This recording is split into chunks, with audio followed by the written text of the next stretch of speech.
नमस्कार दर्शक बंधु पीएम किसान टंका को नहीं आसला बड़ अपडेट एथर बजेट रे बढ़िबो कि टंका एवं केउं तारीख रे मिलिबो पीएम किसान परवर्ती किस्तिर टंका संपूर्ण अपडेट मु आपको एही वीडियो रे जणाई देबी। एणु करी दर्शक बंधु आपण वीडियो को शेष पर्यंत देखंतु।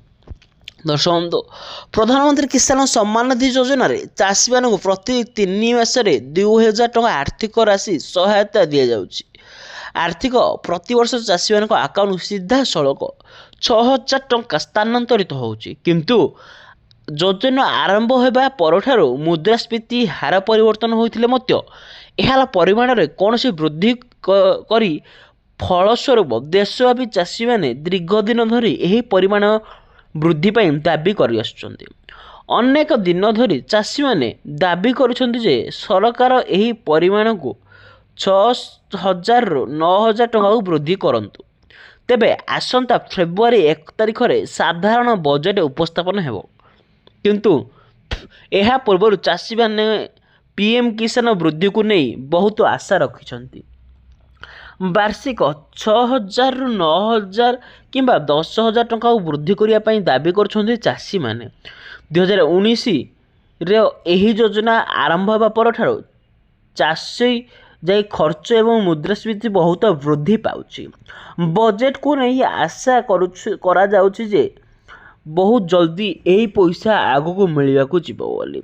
तो सरकार करिवे वृद्धि विशेषज्ञ मतरे चलित वर्ष बजेट रे चाषी मानक पई गुरुत्वपूर्ण लाभ आनी पारे।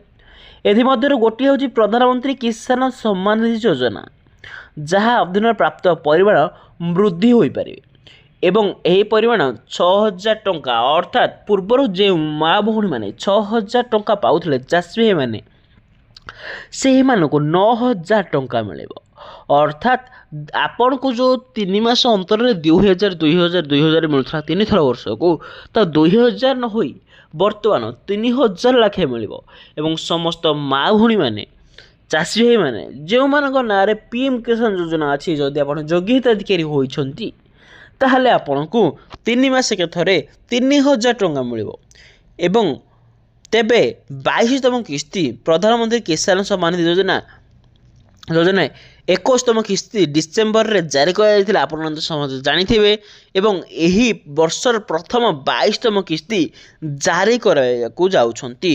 रिपोर्ट अनुसार 22तम किस्ती फेब्रुआरी मासर शेष सप्ताह जारी हो पारे। हाँ दर्शक बंधु फेब्रुआरी मासर शेष सप्ताह यही किस्तिर टंका मिलिबो बोली कहुच्छी।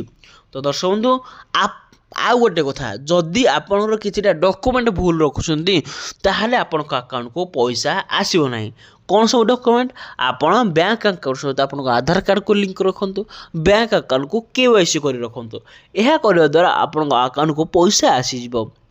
दर्शक बंधु वीडियो आपको केमिति लागला निहाती हमको कमेंट कर जणेबे। चैनल को आसले चैनल को सब्सक्राइब करेंगे।